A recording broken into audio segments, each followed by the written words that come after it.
2026 தொடங்கி ஒரு 10 நாள் ஆகிப்போச்சு. இனிமேல் வரக்கூடிய ஒரு 4 மாதமும் ரொம்பவும் ஒரு த்ரில்லிங்காக தான் இருக்கும். ஏன்னா அரசியல் தேர்தல் வருது, பரபரப்பான சூழலாக நடக்கும்.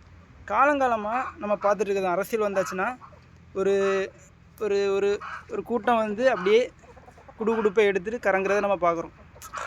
நம்ம பார்க்குறோம், அரசியல் அப்படிங்கிறது மக்களுக்கான சேவையை வழங்கக்கூடிய ஒரு ஒரு அதிகாரம் படைத்தது, வலிமை படைத்தது அப்படின்னு நம்ம முன்னாடி காலத்தில் பார்த்துருக்கோம். ஏன்னா காமராஜர் காலத்தில் நம்ம வாழல, ஆனால் காமராஜர் காலத்தில் மக்கள் ஆட்சி முறைகள் எப்படி இருந்திருக்கும் அப்படின்னு சிந்திச்சு பார்த்தா தெரியும். இப்போ உள்ள காலத்தில் எப்படின்னு பார்த்தீங்கன்னா, மக்கள் அரசியல் அங்கே இல்லை, தேர்தல் அரசியல் தான். தேர்தல் அரசியல் அப்படின்னு ஏன் சொல்கிறோம் அப்படின்னா, இந்த தேர்தல் வரக்கூடிய சமயம் மட்டும் மக்கள் மேலே ஒரு புதுதான ஒரு அக்கறை இந்த அரசியல்வாதிகளுக்கு வந்துடும். எப்படின்னு பார்த்தீங்கன்னா, பொங்கல் பரிசு 3000 ரூபா கொடுத்துருக்குறாங்க, சந்தோஷம்தான்.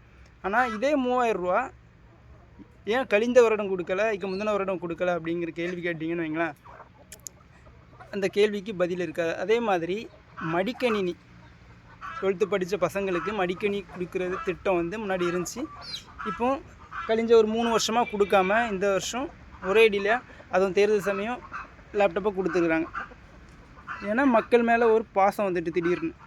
ஆனால் இந்த பாசம் அக்கறை எல்லாமே இந்த தேர்தல் சமயம் தான் வரும்.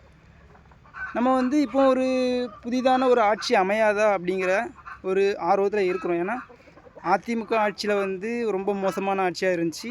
அதனால் நம்ம அதிமுக ஆட்சியை விட்டுட்டு திமுக ஆட்சியை நம்ம தேர்ந்தெடுத்தோம்.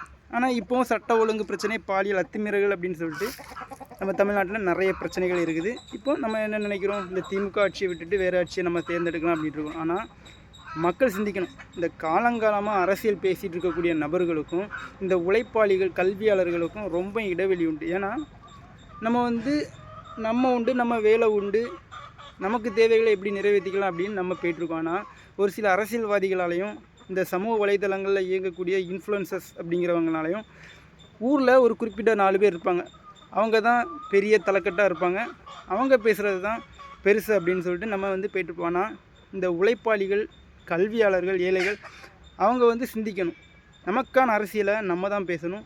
ஒரு முன்மாதிரியான தலைமுறை உருவாகணும் அப்படின்னா விழிப்புணர்வு பெற்று வரணும். உழைப்பாளிகள் ஒரு விஷயத்தை கற்றுக்கணும். ஏன்னா உளவியல் சார்ந்த அறிவை, பொது அறிவு சார்ந்த அறிவை, ஒரு சமூக நலன் சார்ந்த சுற்றுப்புறம் சார்ந்த அறிவை ஒவ்வொருத்தரும் வளர்த்துக்கணும். நமக்கு தேவையான அரசியலை நாம் பேசணும். நாம் அரசியல் பேச ஆரம்பித்தா மட்டும்தான் நம்ம ஒரு உளவியல் விடுதலையை பெற முடியும்.